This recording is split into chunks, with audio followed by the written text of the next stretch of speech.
Ladies అందరు ఎక్కువ అంటే జనరల్గా మనకు తెలిసింది ఏంటంటే శారీ బిజినెస్లు ఎక్కువ పెట్టుకుంటూ ఉంటారు, పార్లర్లు పెట్టుకుంటూ ఉంటారు, కొన్ని ఇళ్ళల్లో నడిపించుకుంటారు.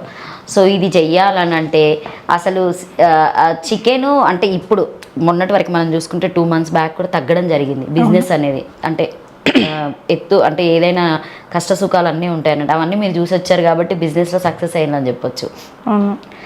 సో మీరు ఈ బిజినెస్ స్టార్ట్ చేసిన డేట్ ఏమైనా గుర్తుందా? పావని బోర్డు పెట్టినప్పుడు మీ ఫీలింగ్ ఏంటి అసలు? నేను చాలా వరకు నేను ఫెయిలియరే, చిన్నప్పటి నుంచి ఫెయిలియరే.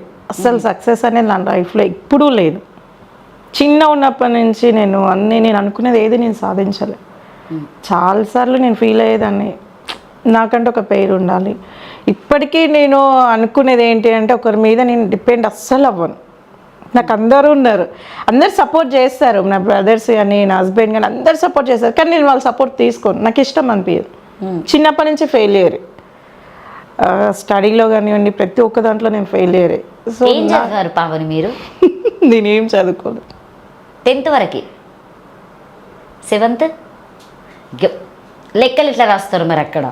దేవుని చిత్తం అంతే. ఇంకా క్యాలిక్యులేటర్ వాడిన మనకి అవి తెలియాలి కదా, 1 2 3 4 5 అవి తెలుసు. ఇప్పుడు మీరు సంతకం పెడతారు కదా? 100% పెడతారు. చదువుకోలేదంటారు, సంతకం పెడతారు అంటున్నారు. నాలెడ్జ్ అదంతే, దేవుడి నుంచి వస్తుంది. Super real. ప్రతి ఒక్కరికి దేవుడు అన్నీ ఇవ్వడు. ప్రతి ఒక్కరికి కొంతమందికి చదివించిన వాళ్ళకి అందం ఇవ్వడు, అందం ఉన్న వాళ్ళకి చదువు ఉండదు. అంటే ఇప్పుడు పావని చదువు లేకుండా ఈ స్టేజ్ వరకు వచ్చిందని చెప్పొచ్చు. మనము ఒక స్టేజ్కి ఎదగాలంటే చదువు కావాల్సిన అవసరం లేదక్క. చదివే కావాలనుకుంటే చాలామంది చదువుకున్న వాళ్ళు ఈరోజు సర్టిఫికేట్ పట్టుకొని ఐటీ కంపెనీలో కానీ ప్రతి ఒక్క కంపెనీ చుట్టూ తిరుగుతున్నాడు.